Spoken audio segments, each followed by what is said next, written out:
नमस्कार ओडिशा शुभ सकाळ। आज हूँ अक्टोबर मास 28 तारिख मंगलवार। स्वागत करुच्ची ओडिया टेक न्यूज आ गोटे नुआ भिडियो को। आज भिडियोटी आपन बहुत गुरुत्वपूर्ण होगा जाऊँगी, तेणु भिडियोटी को शेष पर्यंत देखूँ और आपण भल पाइबा स्वरूप भिडियोटी को लाइक कर चैनल को सब्सक्राइब कर दिंतु। चलतु जावा आज दिनकर किछिटा गुरुत्वपूर्ण खबर आड़क। आज प्रथम खबर, खोर्धा जिले में 2 दिन स्कूल छुट्टी रहिबो।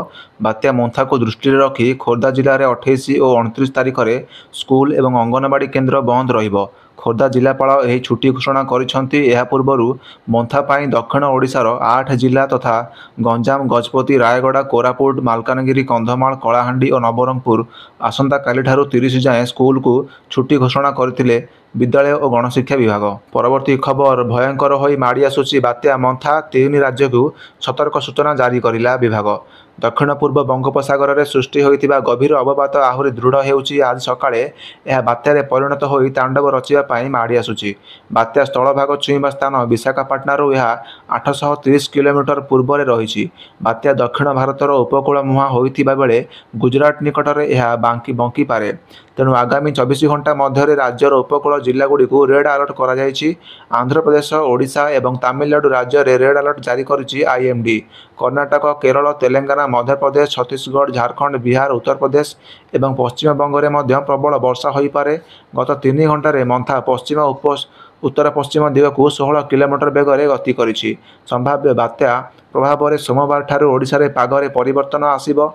28 तारिख सकाळे 8:30 रु 29 तारिख सकाळे मध्य गजपति, गंजाम, रायगड़ा, मालकानगिरी और कोरापुट जिले में बिजुली घड़घड़ी सह घंटा प्रति 60 रु 80 किलोमीटर बेगर पवन हो पारे। एथिसह प्रबल वर्षा हेबाकु थिबारु रेड वार्निंग दिया जायछि। एही समय मध्य नवरंगपुर, कलाहांडी, कंधमाल, नयगड़ा आउ खोर्धा और पुरी जिले में केतेक स्थान में घंटा प्रति 50 रु 70 किलोमीटर बेगर पवन सह अति प्रबल प्रबल वर्षा नहीं ऑरेंज वार्निंग जारी होइछि। परवर्ती 24 घंटे रायगड़ा, मालकानगिरी, कोरापुट, नवरंगपुर और कलाहांडी जिले में प्रबल अति प्रबल वर्षा सह घंटा प्रति 60 रु 80 किलोमीटर बेगर पवन हेबाकु थिबारु रेड वार्निंग दिया जायछि। एथिसह नुआपड़ा, नवरंगपुर, बलांगीर, बौद्ध, कलाहांडी, कंधमाल, नयगड़ा और खोर्धा और पुरी जिले में केतेक स्थान में प्रबल अति प्रबल वर्षा सह घंटा प्रति 50 रु 70 किलोमीटर बेगर पवन हो पारे। परवर्ती खबर, माड़ी आसुची बात्या मोन्था, 110 किलोमीटर पर्यंत रहिबो पवनर बेग। बात्या मोन्था 28 अक्टोबर संध्या किंबा राति सुधा आंध्र प्रदेशर किकिनाडा निकटवर्ती मछलीपट्टम एवं कालिंगापट्टम मझिरे स्थलभाग अतिक्रम करिबो। स्थलभाग अतिक्रम करने समय यह भीषण बात्यार रूप में परिवर्तन हेबो बोली कहुछि एवं 90 रु 100 किलोमीटर प्रति घंटा बेगर पवन एवं 100 किलोमीटर पर्यंत बेगर झटका पवन बहिबो। यापर बात्या काकिनाड़ू मालकानगिरी दे छत्तीसगढ़ आड़ को गति कर संभावना रही। आगामी 24 घंटा मध्य बात्या मोन्था भीषण बात्यार परिणत हेबो। राज्य में आज हालुकारु मध्यम धरणर वर्षा हेबार संभावना रही। केतेक स्थान में घड़घड़ी सहित वर्षा भी हो पारे। विभाग पक्षर विभिन्न जिला सतर्क सूचना वार्निंग जारी करा जायछि। गंजाम, गजपति, रायगड़ा, कोरापुट और मालकानगिरी जिले में सर्वाधिक बेगर पवन बहिबो। अक्टोबर 28 एही दिन राज्य में अति प्रबल अत्यंत प्रबल वर्षा हेबो। कोरापुट, रायगड़ा, मालकानगिरी, गंजाम और गजपति जिला रेड वार्निंग जारी करा जायछि। अन्य अनेक जिला ऑरेंज वार्निंग और येलो वार्निंग जारी करा जायछि। अक्टोबर 29 एही दिन मध्य राज्य में प्रबल अति प्रबल वर्षा हेबार आशंका रही। नवरंगपुर, कोरापुट, रायगड़ा, कलाहांडी और मालकानगिरी जिला रेड वार्निंग जारी करा जायछि। आज आसंता 30 अक्टोबर पर्यंत मत्स्यजीवी को समुद्र कूल को जीवाकु मना करा जायछि एवं समस्त बंदर गुड़िकर 2 नंबर विपद संकेत उत्तोलन करा जायछि। मालकानगिरी, गजपति, गंजाम, कोरापुट, कलाहांडी और नवरंगपुर जिला बात्यारे सबुठारु अधिक प्रभावित हेबार आशंका रही। भूस्खलन, कच्छा घर भांगीजिबा आउ घर गछ उपुड़ी पड़िबा एवं कृत्रिम बन्या परिस्थिति सृष्टि हेबार संभावना मध्य रहिथिबारु निम्न अंचलवासी को सतर्क रहिबा पई परामर्श दिया जायछि। 30 अक्टोबर परठारु पागरे अल्प सुधार आसिबो बोली आशा करा जाउछि। परवर्ती खबर, मैरीटाइम सप्ताह 2025 रे मुख्यमंत्री द्वारा ओडिशा स्टल उद्घाटित। मुंबई नेस्को ग्राउंड रे आयोजित मैरीटाइम सप्ताह 2025 अवसर में राज्य वाणिज्य और परिवहन विभाग पक्षर ओडिशार गौरवोज्ज्वल नौ वाणिज्य परंपरा उपर आधारित एक स्टल खोला जायछि। ओडिशार माननीय मुख्यमंत्री मोहन चरण माझी यहाकू आनुष्ठानिक भाव में उद्घाटन करिसेंति। एही अवसर में मुख्यमंत्री कहिसेंति जे ओडिशार पाभिलियन परिदर्शन कली एवं राज्यर उल्लेखनीय सामुद्रिक यात्रा को परिदर्शित करुथिबा एक प्रभावशाली प्रदर्शन देखिली। ओडिशार रणनैतिक स्थिति, प्रगतिशील बंदर नीति एवं ସାମୁଦ୍ରିକ ବିକାଶ ପାଇଁ ସମନ୍ୱିତ ଆଭିମୁଖ୍ୟ ରାଜ୍ୟକୁ ଭାରତ ପୂର୍ବ ସାମୁଦ୍ରିକ କରିଡରରେ ଏକ ଅଗ୍ରଣୀ କେନ୍ଦ୍ର ଭାବରେ ସ୍ଥାନିତ କରୁଛି।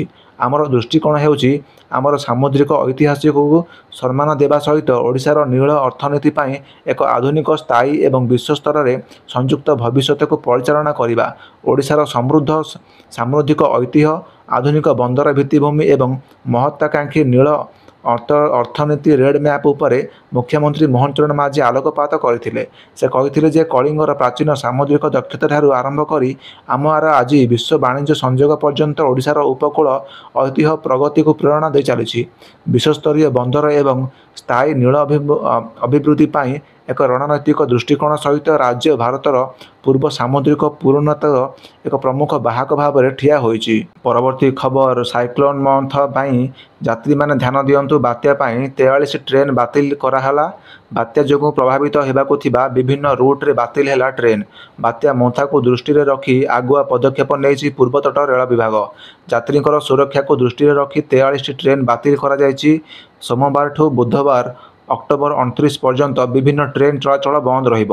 ସାଧାରଣତଃ ଆନ୍ଧ୍ରପ୍ରଦେଶକୁ ଯିବାକୁ ଥିବା ଓ ସେଠାରୁ ଆସିବାକୁ ଥିବା ବିଭିନ୍ନ ଟ୍ରେନ୍କୁ ବନ୍ଦ ରଖିଛି ରେଳ ବିଭାଗ। କିରାଣ୍ଡୁଲ କୋରାପୁଟ ବିଶାଖାପାଟଣା ରୁଟ୍ରେ 8ଟି ଟ୍ରେନ୍ ବାତିଲ କରାଯାଇଛି। କୋରାପୁଟ ବିଶାଖାପାଟଣା ଏକ୍ସପ୍ରେସ୍ ବାତିଲ। ଅକ୍ଟୋବର 27ରେ ରାୟଗଡ଼ା ଗୁଣ୍ଠୁର ଏକ୍ସପ୍ରେସ୍ ବାତିଲ। ଅକ୍ଟୋବର 28ରେ କଟକ ଆଉ ଗୁଣପୁର ମେମୁ ଟ୍ରେନ୍ ବାତିଲ ଏବଂ ଅକ୍ଟୋବର 29ରେ ଗୁଣପୁର କଟକ ମେମୁ ଟ୍ରେନ୍ ବାତିଲ କରାଯାଇଛି। ତେବେ ଚାଲନ୍ତୁ ଜାଣିବା କେଉଁ ସବୁ ଟ୍ରେନ୍ ବାତିଲ କରାଯାଇଛି।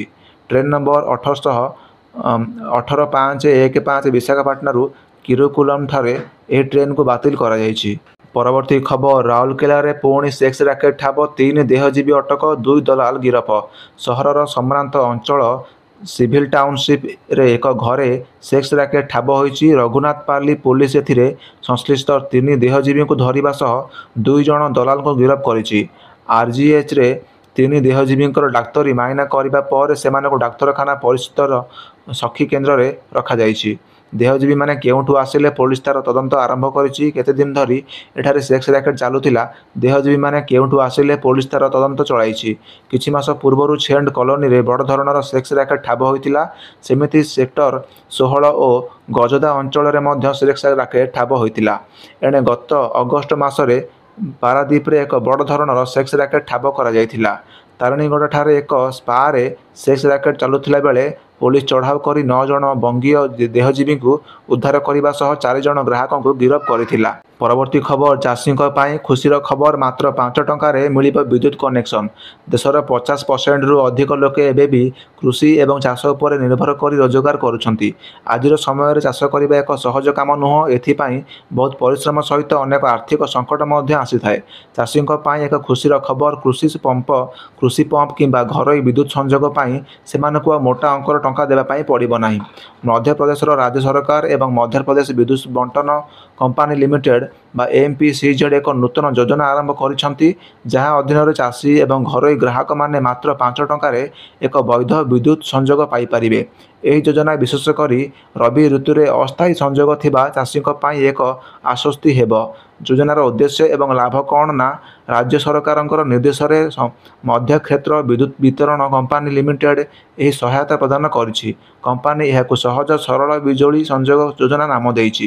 ଏହି ଯୋଜନାର ଲକ୍ଷ୍ୟ ହେଉଛି ଚାଷୀ ଏବଂ ଘରୋଇ ଗ୍ରାହକମାନଙ୍କୁ କମ୍ ମୂଲ୍ୟରେ ଆଇନଗତ ସଂଯୋଗ ପ୍ରଦାନ କରିବା। ଏହା କେବଳ ଚାଷୀଙ୍କର ଆର୍ଥିକ ପରିସ୍ଥିତିକୁ ଆଶ୍ୱସ୍ତି ଦେବ ନାହିଁ, ବରଂ ବିଦ୍ୟୁତ ଚୋରି ଏବଂ ଅବୈଧ ସଂଯୋଗକୁ ମଧ୍ୟ ରୋକିବାରେ ସହାୟକ ହେବ ବୋଲି କୁହାଯାଉଛି। ପରବର୍ତ୍ତୀ ଖବର, ନିର୍ବାଚନ କମିଶନଙ୍କର ବଡ଼ ଘୋଷଣା, 12 ରାଜ୍ୟରେ ହେବ SIR।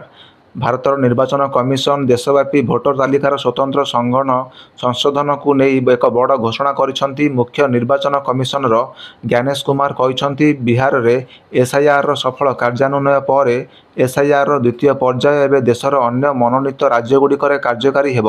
ଏହି ଦ୍ୱିତୀୟ ପର୍ଯ୍ୟାୟ 12ଟି ରାଜ୍ୟ ଏବଂ କେନ୍ଦ୍ରଶାସିତ ଅଞ୍ଚଳରେ କାର୍ଯ୍ୟକାରୀ ହେବ। ଜ୍ଞାନେଶ କୁମାର କହିଛନ୍ତି, ଛଟ ଅବସରରେ ମୁଁ ସମସ୍ତଙ୍କୁ, ବିଶେଷ କରି ବିହାରର 75 ନିୟୁତ ଭୋଟରଙ୍କୁ ପ୍ରଣାମ କରୁଛି। ବିହାରରେ SIR ପରେ ସମସ୍ତ 36ଟି ରାଜ୍ୟ ନିର୍ବାଚନ କମିଶନଙ୍କ ସହିତ 2ଟି ବୈଠକ ଅନୁଷ୍ଠିତ ହୋଇଥିଲା। ଏଥିରେ ଦେଶବ୍ୟାପୀ ଚାଲିଥିବା ସ୍ୱତନ୍ତ୍ର ସଂଶୋଧନର ଅଭିଜ୍ଞତା ଉପରେ ଆଲୋଚନା କରାଯାଇଥିଲା। ଜ୍ଞାନେଶ କୁମାର ଆହୁରି କହିଛନ୍ତି ଯେ SIRର ଦ୍ୱିତୀୟ ପର୍ଯ୍ୟାୟ ଏବେ ମନୋନୀତ 12ଟି ରାଜ୍ୟ ଏବଂ କେନ୍ଦ୍ରଶାସିତ ଅଞ୍ଚଳଗୁଡ଼ିକରେ ଆରମ୍ଭ ହେବାକୁ ଯାଉଛି। ଏହି ଅଭିଯାନର ଉଦ୍ଦେଶ୍ୟ ହେଉଛି ତାଲିକାରେ ଯୋଗ୍ୟ ଭୋଟରମାନଙ୍କୁ ଯୋଡ଼ିବା ଏବଂ ଅଯୋଗ୍ୟ କିମ୍ବା ଡୁପ୍ଲିକେଟ୍ ନାମକୁ ହଟାଇବା। ଏହା ଉଲ୍ଲେଖନୀୟ ଯେ 1951ରୁ 2004 ପର୍ଯ୍ୟନ୍ତ 8 ଥର ଏପରି ସଂଶୋଧନ ହୋଇଛି। ସମସ୍ତ ରାଜନୈତିକ ଦଳ ସମୟ ସମୟରେ ଭୋଟର ତାଲିକାରେ ଥିବା ତ୍ରୁଟି ବିଷୟରେ ଅଭିଯୋଗ କରିଆସୁଛନ୍ତି। ପରବର୍ତ୍ତୀ ଖବର, ପାକିସ୍ତାନ ଏବଂ ବାଂଲାଦେଶ ମଧ୍ୟରେ ବଢ଼ୁଛି ବନ୍ଧୁତା, ଉଭୟ ମିଶି ଭାରତ ସହ କରିବେ ପ୍ରତିଯୋଗିତା। 1971 ମସିହା ଯୁଦ୍ଧର 54 ବର୍ଷ ପରେ ପାକିସ୍ତାନ ଏବଂ ବାଂଲାଦେଶ ପୁଣି ଥରେ ନିକଟତର ହେଉଛନ୍ତି। ପ୍ରକୃତରେ ପାକିସ୍ତାନର ଯୁଗ୍ମ ମୁଖ୍ୟ କର୍ମଚାରୀଙ୍କର ଅଧ୍ୟକ୍ଷ ଜେନେରାଲ ଶାସିର୍ ଶମଶାଦ ମିର୍ଜାଙ୍କ ସାମ୍ପ୍ରତିକ ଢାକା ଗସ୍ତ ଦକ୍ଷିଣ ଏସିଆରେ ପୁଣି ଥରେ ଆଲୋଚନାକୁ ଆରମ୍ଭ କରିଛି। ଜେନେରାଲ ଶାସିର୍ ସାମଦ ବାଂଲାଦେଶର ମଧ୍ୟବର୍ତ୍ତୀକାଳୀନ ସରକାରର ନେତୃତ୍ୱ ନେଉଥିବା ମହମ୍ମଦ ୟୁନୁସଙ୍କୁ ଭେଟିଥିଲେ। ପାକିସ୍ତାନ ଏବଂ ବାଂଲାଦେଶ ମଧ୍ୟରେ ଥିବା ଏହି ବନ୍ଧୁତା ଭାରତ ପାଇଁ ଏକ ଚ୍ୟାଲେଞ୍ଜ ସୃଷ୍ଟି କରିପାରିବ କି? ଆସନ୍ତୁ ଜାଣିବା। ଭାରତ ପାଇଁ ଏହା କାହିଁକି କଷ୍ଟକର ରହିବ? କିଛି ରିପୋର୍ଟ ଅନୁଯାୟୀ ପାକିସ୍ତାନ ବାଂଲାଦେଶୀ ସୈନ୍ୟଙ୍କୁ ତାଲିମ ଦେବା ଏବଂ ସାମରିକ ଅଭ୍ୟାସ କରିବାକୁ ପ୍ରସ୍ତାବ ଦେଇଛି। ବାଂଲାଦେଶ ନୌସେନା ମଧ୍ୟ ପାକିସ୍ତାନର ଆମନ 25ରେ ଅଂଶଗ୍ରହଣ କରିଥିଲା। ଏହି ସମୟରେ ବର୍ଦ୍ଧିତ ଅନୁପ୍ରବେଶ ସମସ୍ୟା ଏବଂ ଅସାମୟିକ ତିସ୍ତା ଜଳ ବିବାଦ ଏବଂ ହିନ୍ଦୁ ସଂଖ୍ୟାଲଘୁଙ୍କ ବିରୁଦ୍ଧରେ ବାରମ୍ବାର ହିଂସା ଘଟଣା ଯୋଗୁଁ ଭାରତ ଏବଂ ବାଂଲାଦେଶ ମଧ୍ୟରେ ସମ୍ପର୍କ ତିକ୍ତ ହୋଇଛି।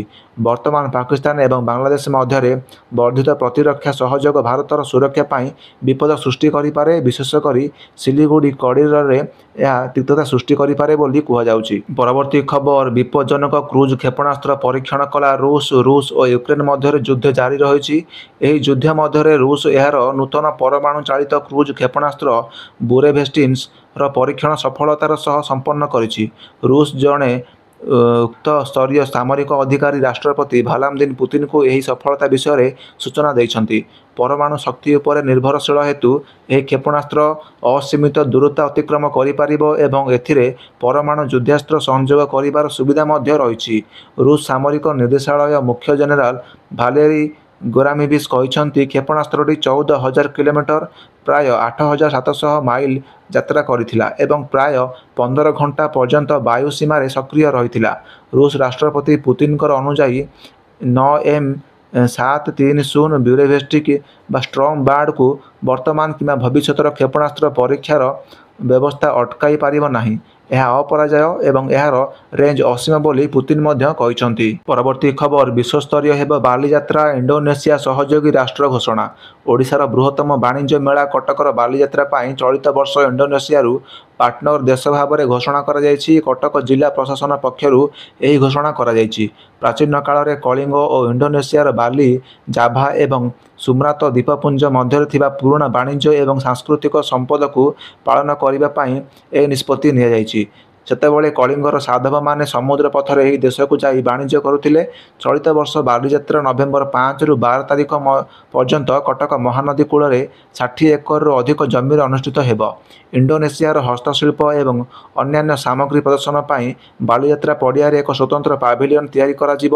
ଇଣ୍ଡୋନେସିଆର ଏକ ପ୍ରତିନିଧି ଦଳ ମଧ୍ୟ ଏହି ସମୟରେ ଓଡ଼ିଶା ଗସ୍ତରେ ଆସିବାର ସମ୍ଭାବନା ରହିଛି। ପାର୍ଟନର୍ସ ଦେଶ ଭାବେ ଇଣ୍ଡୋନେସିଆର ଯୋଗଦାନ ଯୋଗୁଁ ଏଥର ବାଲିଯାତ୍ରାର ବିଶ୍ୱସ୍ତରୀୟ ଆକର୍ଷଣ ବଢ଼ିବ ବୋଲି ପ୍ରଶାସନ କହିଛି। ବାଲିଯାତ୍ରା ସାଧାରଣତଃ କାର୍ତ୍ତିକ ପୂର୍ଣ୍ଣିମା ଅବସରରେ ଆରମ୍ଭ ହୋଇ ପ୍ରାୟ ସପ୍ତାହେ ଧରି ଚାଲେ। ଏହାକୁ ରାଜ୍ୟ ସରକାର ରାଜ୍ୟ ଉତ୍ସବ ମାନ୍ୟତା ଦେଇଛନ୍ତି।